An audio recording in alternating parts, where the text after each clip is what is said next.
E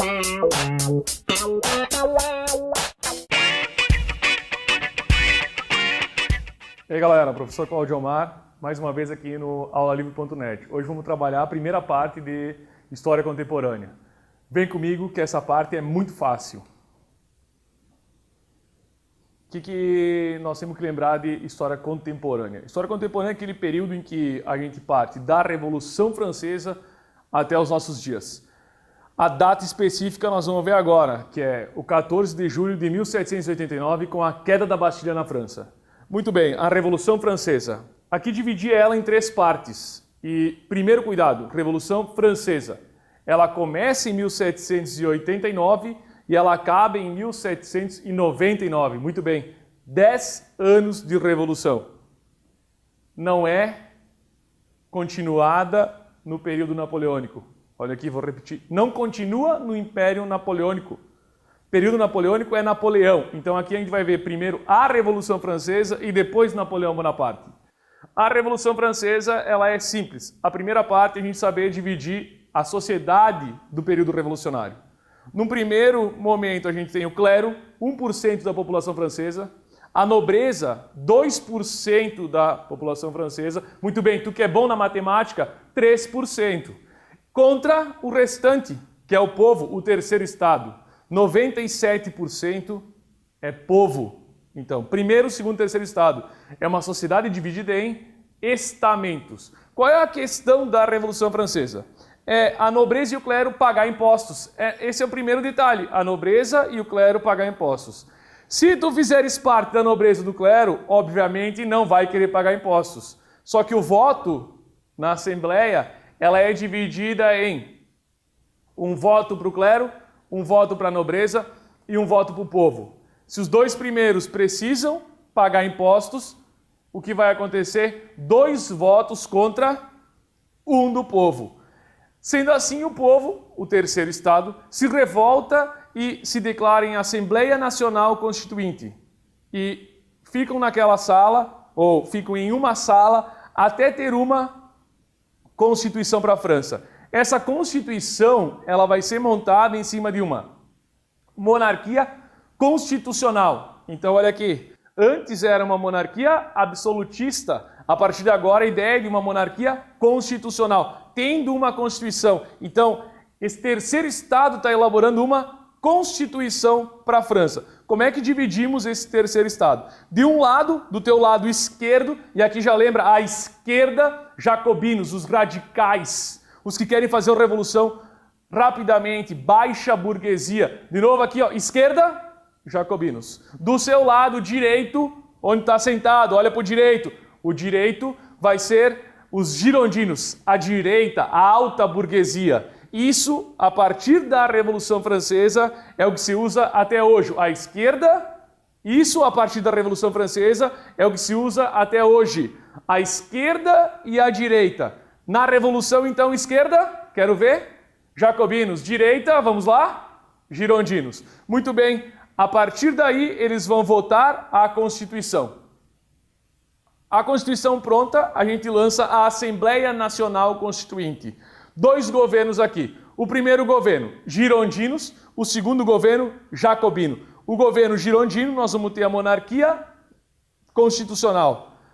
O rei tenta fugir da França, vestido de mulher, e aí, olha o detalhe, o rei está chegando na Áustria e pede um caviar. Como é que numa revolução que nem pão tem para a população, uma pessoa chega no interior da França e pede caviar? Obviamente, o rei foi preso e levado de volta a Paris. Esse rei é guilhotinado e os girondinos começam a enfraquecer o seu poder. A partir daí, sobe ao poder os jacobinos. Os jacobinos de quem? Robespierre, Danton, Marat, Herbert. Esses são os jacobinos.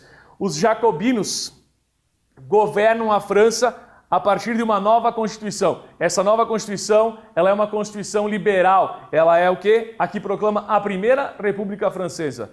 Agora a gente tem uma república. Os jacobinos tiram as terras da nobreza e do clero e vendem a preço popular. Eles fazem uma lei que é a lei do preço máximo, o máximo sobre o produto, ou o máximo preço sobre aquele produto, um calendário revolucionário, diferente do calendário atual. Comitê de Salvação Pública, Comitê de Salvação Nacional, 2 comitês para proteger a França, interna e externamente. Todas as mudanças jacobinas, elas desaparecem quando surgiu o diretório. Esse período dos jacobinos no poder é um problema gravíssimo. O início ele é ovacionado, o final começa a ter alguns problemas porque Robespierre ele é o incorruptível. Robespierre ele vai matar Danton e vai atacar Hebert. Ao mesmo momento, Charlotte Corday, uma girondina, vai matar Jean-Paul Marat numa banheira. A partir daí, a fase do terror, o uso diário da guilhotina, passa a entrar em cena, fortalecendo assim os girondinos. Os girondinos dão um golpe. Qual é o golpe? Muito bem, vocês sabem, o golpe é o 9 do Termidor. Tira os jacobinos do poder e assume os girondinos. Os girondinos formam um diretório. E aqui quem vai para a guilhotina agora é Robespierre. Robespierre é guilhotinado e, sendo assim, os filhos da Revolução Francesa são mortos pela própria Revolução Francesa. Os girondinos do poder, 2 questões importantes. Primeiro, a tentativa de volta ao poder da nobreza, fracassado. Os golpes realistas, então, é um fracasso. A nobreza não consegue voltar ao poder. E o outro detalhe, Graco-Babeuf. Graco-Babeuf. Olha o nome, já ouviu falar esse nome? O nome é de Irmãos Graco, da Roma Antiga. Lembra dele? Claro que lembra. Aqueles que tentaram a reforma agrária. Na Roma Antiga tentaram a reforma agrária. Na Revolução Francesa, Graco-Babeuf não consegue, na conjura dos iguais, com que o povo volte ao poder. Aí, nesse período, começa a aparecer um grande general, e que não é só da Revolução Francesa que é um grande general. Estamos falando de nada menos de que Napoleão Bonaparte. Napoleão Bonaparte aparece e dá um golpe. Esse golpe é importantíssimo. É o golpe do 18 do Brumário. Ou seja, é instaurado na França o consulado. Esse consulado é um governo de 3 cônsules em que Napoleão se destaca cada vez mais. Napoleão vai organizar o Banco da França, vai colocar o franco em vigor e uma coisa que poderíamos adotar em todos os países, prêmios a invenções. Cada invenção que tinha na França, Napoleão premiava o invento. A França passa a crescer, a se desenvolver e Napoleão, muito esperto, um guri pequeno, 1,58 de altura, pede para os franceses: vocês querem que eu seja imperador? Através de um plebiscito e o povo aplaudindo. Sim, queremos. A partir daí, Napoleão é imperador da França. Quando Napoleão é imperador, ele tem um inimigo muito forte e que sempre foi inimigo da França, se a gente voltar e olhar as outras aulas. O inimigo é a Inglaterra. Pois bem, Napoleão passa a criar um bloqueio, que é o bloqueio continental. Aquele bloqueio que em Brasil a gente sabe, o rei Dom João VI sai de Portugal com o apoio da Inglaterra e foge para o Brasil. Então, a Europa continental, ela tem a expansão a partir desse bloqueio. Ou seja, Napoleão parte para esses outros países com ideias de liberalismo e nacionalismo. O país que não consegue se adequar ao bloqueio é a Rússia. Napoleão lança uma guerra contra a Rússia. Parte com cerca de 600 mil soldados para a Rússia, onde a Rússia no inverno consegue reverter a situação. Napoleão volta com cerca de 60 a 100 mil soldados. Quando ele chega na Europa Central, é esperado por uma batalha, e decisiva batalha. Essa batalha é a Batalha das Nações. Napoleão faz um acordo e é exilado em Elba, recebendo para ficar em Elba 2 milhões de francos anuais. Ele não, satisfeito com os 2 milhões, foge de Elba e, chegando próximo a Paris, Luís XVIII, o rei recolocado ao trono, começa a receber as informações. O baixinho da Córcega está chegando, o piquinês está chegando. E aí, esse piquinês era que não tivesse medo. Mas Napoleão, ao parar na frente dos seus exércitos, o que recebe em troca? Toda a tropa troca de lado e deixa os generais sozinhos. Napoleão entra em Paris, Luís XVIII foge para a Áustria. Nesse tempo, Napoleão só conseguiu organizar o seu exército durante o governo dos 100 dias.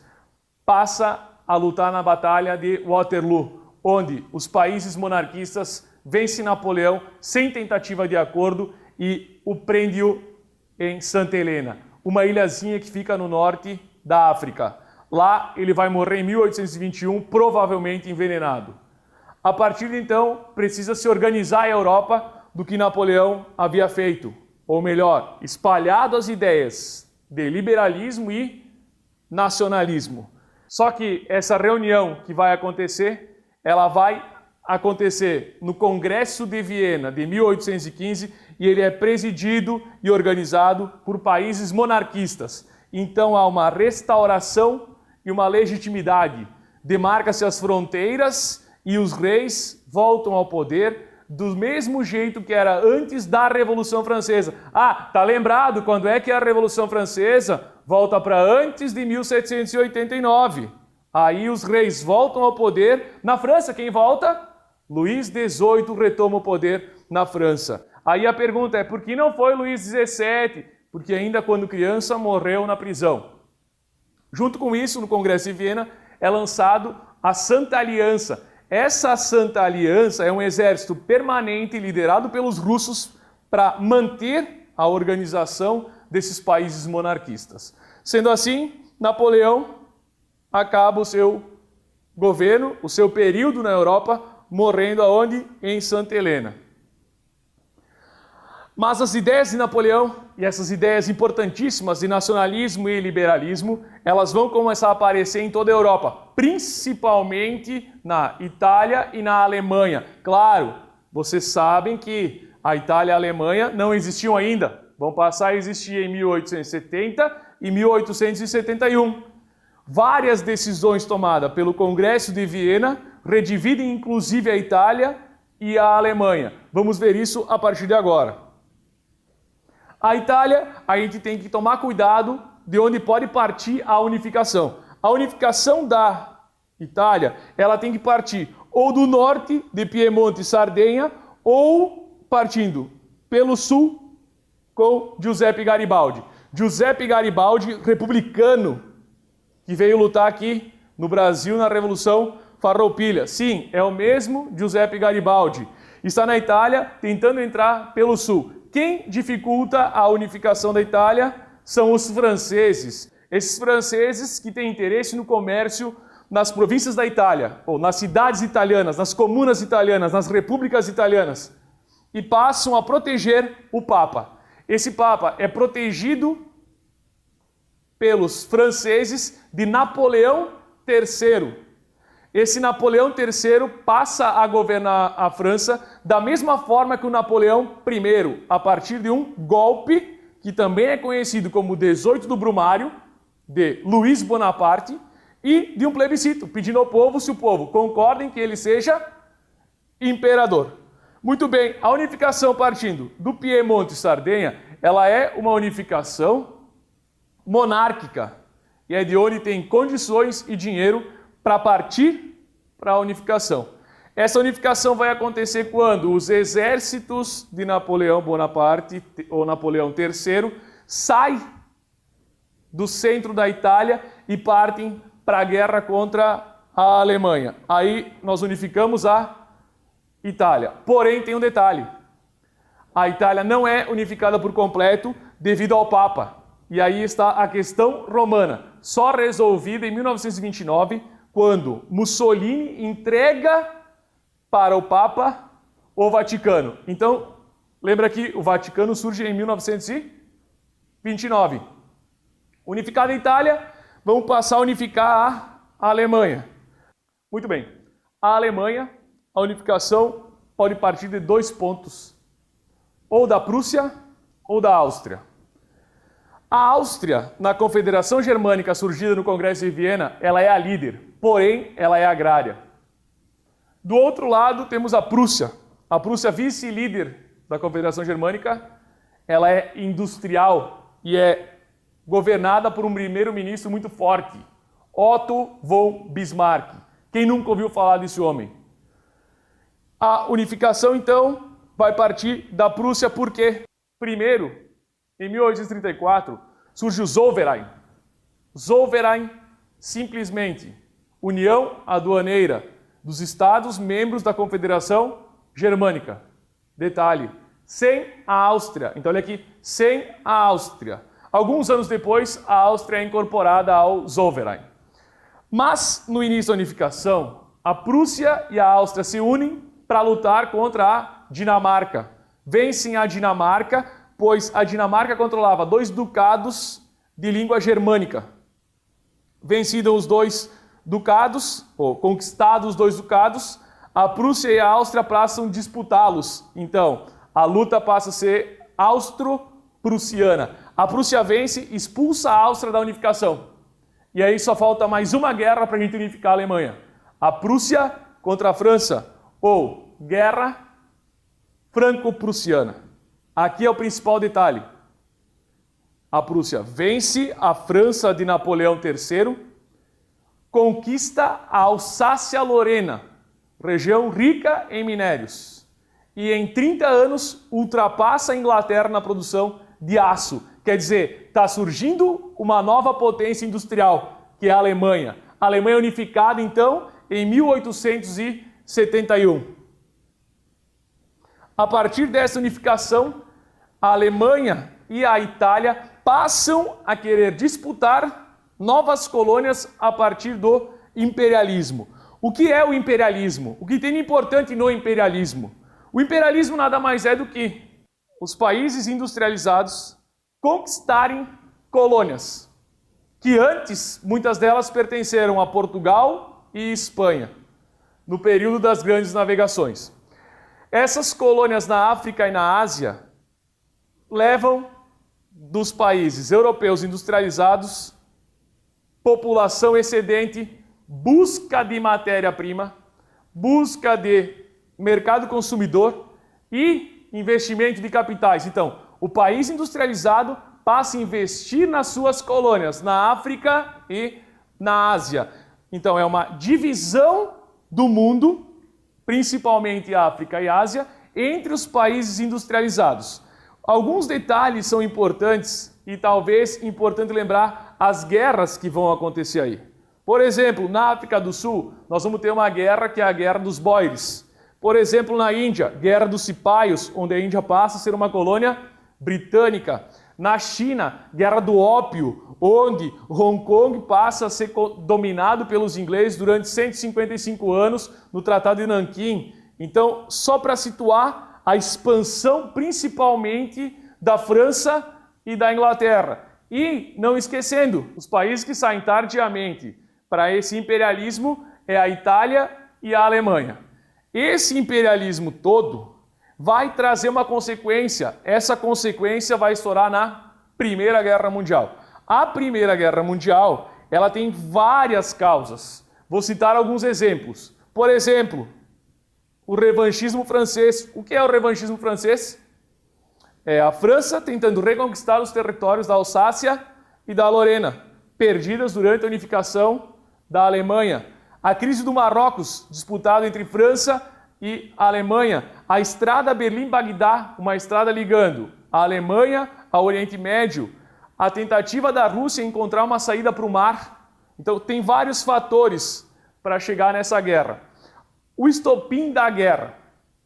Primeiro, até o estopim da guerra, a gente vai ter um período de paz armado na Europa. Um período bom de viver na Europa. Um período maravilhoso de viver na Europa. E toda mulher nesse período, ela vê a guerra com romantismo. Então ela vai entregar cravos, rosas para os soldados que estão partindo para a guerra. Acredito que hoje as mulheres não fariam isso. Chorariam pelos seus maridos, seus namorados, seus amantes, enfim, quem fosse. Aí o que acontece? A gente vai partir para a guerra. Essa guerra, ela vai estourar a partir da morte de Francisco Ferdinando e da sua mulher Sofia na Bósnia-Herzegovina, na capital, em Sarajevo. Após a morte de Francisco Ferdinando, estoura a Primeira Guerra Mundial. De um lado, a Tríplice Entente, formada por Inglaterra, França e Rússia, e do outro lado, a Tríplice Aliança, formada pelo Império Austro-Húngaro, Alemanha e Itália. Porém, a Itália, em 1915, ela troca de lado. Vai passar a lutar a favor da Tríplice Entente. 3 fases vão diferenciar esse período da Primeira Guerra Mundial. Primeira fase, movimentos, é a saída do exército de onde ele está até o fronte de batalha. Segunda fase, trincheiras, onde a Europa é toda escavada com trincheiras para lutar um contato direto entre os inimigos. E aqui é simples, né? O inimigo do meu inimigo é meu amigo. Então a Europa vira um carnaval de corpos. Na terceira fase é quando a Rússia assina o tratado de Brest-Litovsk com a Alemanha e sai da guerra para fazer a Revolução Russa. Nesse momento, os Estados Unidos entram na guerra com novas armas para acabar com o conflito. A partir de então, é assinado o Tratado de Versalhes e colocado quem foi o culpado da guerra. Adivinhem quem foi o culpado? A Alemanha. A Alemanha perde 1/7 de seus territórios, o exército pode chegar somente até 100 mil soldados, perde a marinha, perde a aeronáutica e tem que entregar o corredor polonês para a Polônia e o principal detalhe, a França reconquista a Alsácia e a Lorena. Muito bem, essa aula de hoje a gente viu a primeira parte de Contemporânea 1 e que continuamos na próxima aula com Contemporânea 2. Sou o professor Cláudio Omar, baixem o material que está no site e nos vemos na próxima aula. Siga o aulalivre.net nas redes sociais e fique por dentro de tudo o que acontece em nossos cursos, YouTube, Twitter e Facebook. aulalivre.net, seu portal de cursos grátis.